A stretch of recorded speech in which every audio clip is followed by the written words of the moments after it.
Hello guys, welcome to Pakistani reaction. तो कैसे हैं आप सब? उम्मीद है आप सब बढ़िया होंगे और मजे में होंगे। मेरा नाम है मुदासिर। नाम मुबशर। यार बहुत ही घातक किस्म का ड्रोन बनाया है इंडियन आर्मी ने। UHALE हेल UAV DRDO, मतलब कोई इस ड्रोन कौन का सा? नाम है हेल UAV। तो भाई ये कोई बहुत ही किसी खतरनाक एलीट किस्म ग्रुप में का भी इंडिया शामिल हो गया इलीट भाई। ग्रुप में इंडिया ये बनाकर दुनिया का 5वां देश बन गया, इलीट ग्रुप में शामिल हो गया।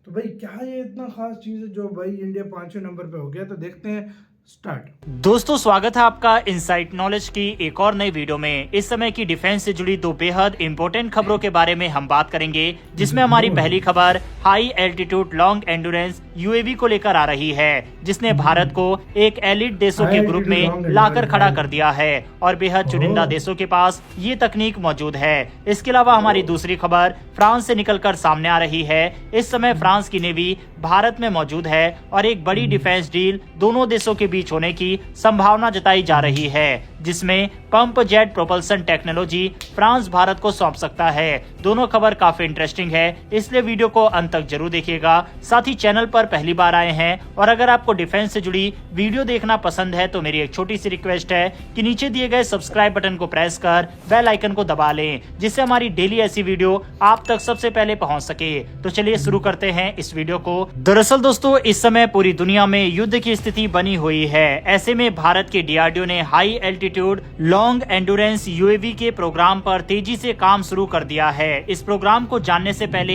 हेल यूएवी को जानते हैं। ऐसे ड्रोन जो 30,000 से 60,000 फीट यानी हाई एल्टीट्यूड तक उड़ान भरने में सक्षम होते हैं। लॉन्ग एंडुरेंस का मतलब है ज्यादा समय तक उड़ान भरते रहना। तो ऐसे ड्रोन जो 24 घंटे से ज्यादा तक हवा में रह सकते हैं। बता दें कि साइट पर रडार का ड्रोन को डिटेक्ट करना मुश्किल होता है, दुश्मन का रडार इसे नहीं पकड़ पाता। इससे ड्रोन अपने मिशन को सफलतापूर्वक पूरा कर सकता है। MQ-9B ड्रोन इसका एक अच्छा उदाहरण है। ये 40,000 फीट तक उड़ान भर सकता है, वहीं ये 40 घंटे तक एंडुरेंस वाला ड्रोन है। भारत ने अमेरिका से इसी ड्रोन की डील की हुई है। वहीं दुनिया में अमेरिका, यूके, तुर्की, इजराइल के पास यही ड्रोन है। भारत के पास इस वक्त रुस्तम 2 ड्रोन के साथ दृष्टि 10 स्टारलाइनर ड्रोन है। ये ड्रोन मीडियम एल्टीट्यूड वाले हैं। ये 30,000 फीट तक उड़ान भर सकते हैं और इनका एंडुरेंस 36 घंटे का है। इसीलिए भारत को हाई एल्टीट्यूड वाले ड्रोन चाहिए, क्योंकि दुश्मन देश इन ड्रोन को तैयार कर चुके हैं। बता दें कि यूक्रेन ने भी रूस पर कई ड्रोन दागे थे,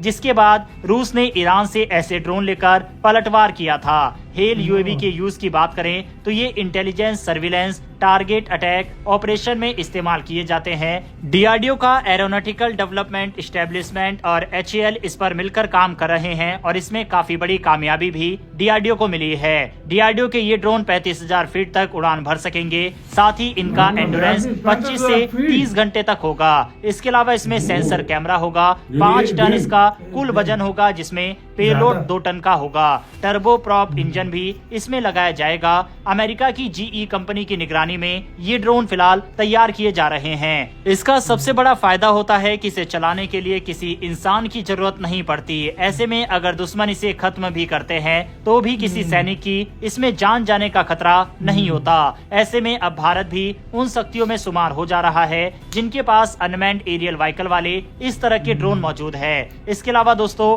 बढ़ते हमारी दूसरी खबर की तरफ, जो कि फ्रांस से निकलकर सामने आ रही है। दरअसल फ्रांस की हमलावर पनडुब्बी सैफरन भारत में दस्तक दे चुकी है। बता दें कि दोनों देशों के बीच सैन्य सहयोग का प्रदर्शन किया जाएगा। फ्रांस की पनडुब्बी के भारत आने के पीछे एक बड़ा कारण है। फ्रांस की ओर से भारत को एक ऑफर भी दिया गया है, जिसमें इस सबमरीन में लगे एडवांस पंप जेट तकनीक को भारत के साथ साझा किया जाएगा। बता दें कि ये एक महत्वपूर्ण डील हो सकती है और भारत के सबमरीन में इनका इस्तेमाल किया जाएगा। ये तकनीक काफी एडवांस तकनीक है। इसके इस्तेमाल से सबमरीन में पानी खींचने और नोजल से इसे बाहर निकालने में इसका इस्तेमाल होता है। इस पर थ्रस्ट पैदा होता है और ये पनडुब्बी के शोर को काफी कम कर देती है, जिससे सबमरीन का पता लगाने में दुश्मन को काफी मुश्किलें होती है। दरअसल जब भी पानी में नौसेना का युद्ध होता है तो पानी में सबसे ज्यादा जरूरी गुप्त रहना और शोर कम करना ही बड़ा फैक्टर है। ऐसे में अगर पंप जेट प्रणाली भारत को मिल जाएगी तो इससे नेवी काफी मजबूत होगी और गोपनीयता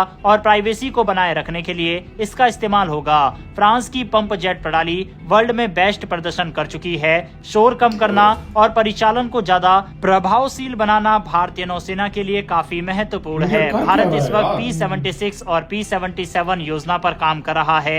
ऐसे में अगर इस प्रोग्राम में इस प्रणाली को जोड़ा जाएगा, इससे भारत भी परमाणु ऊर्जा से चलने वाली सबमरीन को तैयार कर सकेगा, जिससे स्टेल्थ और शोर में कमी आने के साथ सबमरीन अटैक करने वाली बन जाएगी। भारत की जरूरत के हिसाब से फ्रांस की ये तकनीक मेल खाती है। फ्रांस का प्रतिनिधिमंडल भारत की यात्रा पर है और ऐसे में इंडियन नेवी के अधिकारियों के साथ उनकी मुलाकात होगी। इसी दौरान पंप जेट प्रणाली और उसकी और ज्यादा डिटेल्स भारत को दी जाएगी और इसका लाइव प्रदर्शन भी किया जाएगा। बता दें कि भारतीय अधिकारी अब और ढंग से इसे समझ पाएंगे और इससे बाद में पता चलेगा कि भारतीय नेवी के प्रोग्राम में ये कितना अहम रोल निभा सकता है। इसके अलावा चर्चा तो ये भी है कि Indian navy made in India प्रणाली पर भी काम कर रही है। भारतीय नौसेना अधिकारी इस पर विचार कर रहे हैं कि प्रणाली को घर पर यानी स्वदेशी तकनीक के साथ तैयार किया जाए। फिलहाल ये देखने वाली बात होगी कि नेवी आखिर में क्या फैसला लेती है, लेकिन फ्रांस की तरफ से इस तकनीक का ऑफर भारत को फिलहाल दे दिया गया है। बहरहाल दोस्तों, इस वीडियो में इतना ही। भारत की DRDO और HAL के लिए कमेंट बॉक्स में एक जय हिंद जरूर लिखिएगा। यार वीडियो खत्म। देखो स्लो एंड स्टेडी, लेकिन भारत ऐसा काम कर रहा है को विंदर है। हाँ, स्लो एंड स्टेडी विंदर है। इसको क्यों कहते हैं भाई? भारत बेशक किसी को कानों कान खबर नहीं लगता। लोग कम समय के लिए तो लोग भी आके बातें कुछ करते हैं कि भारत क्यों नहीं कर रहा, लेकिन भारत एकदम ऐसा काम करता है कि टॉप के 5 या 3 या 2 या 1 देशों में मतलब पहले मुझे ये बताओ, ये जो अभी जो जिस UAV की बात हो रही है, पहले इसका नाम सुना था?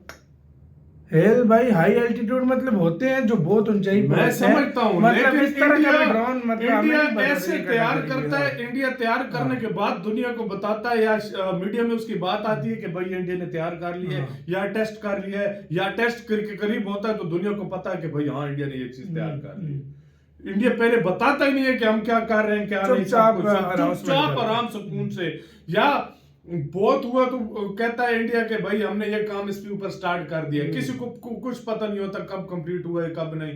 मौका आने पर इंडिया उसको जो है ना टेस्ट कर लेता है। देखो सबमरीन के मामले में देख रहे हो इंडिया उसको कैसे टेस्ट कर रहा है।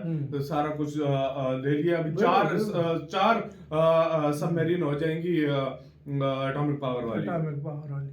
तो खुद और फ्रांस ने भी दोपहर से भाई ऑफर दे डाली है और खुद जो भी तैयार कर रहा है वो छोड़ दो। दुनिया का हर देश जो है भारत को कुछ ना कुछ अपना वेपन भेज। इस टाइम अगर मैं आपको जनरली सच्ची बात बोलूं ना, चाहे ड्रोन का मामला हो, चाहे सबमरीन का मामला हो, एयरक्राफ्ट कैरियर का मामला हो, आर्मी के मामला हो, मिसाइल टेक्नोलॉजी का मामला, हर चीज से आगे सिवाय वो भी इंजन की वजह से इंडिया एयरफोर्स के मामले में एयरक्राफ्ट थोड़े कम है, नहीं तो बाकी इंडिया हर चीज में कमाल पे। आपका कैसे कहना है? अपनी राय बताना। अपना बहुत ज्यादा ख्याल रखना तो है।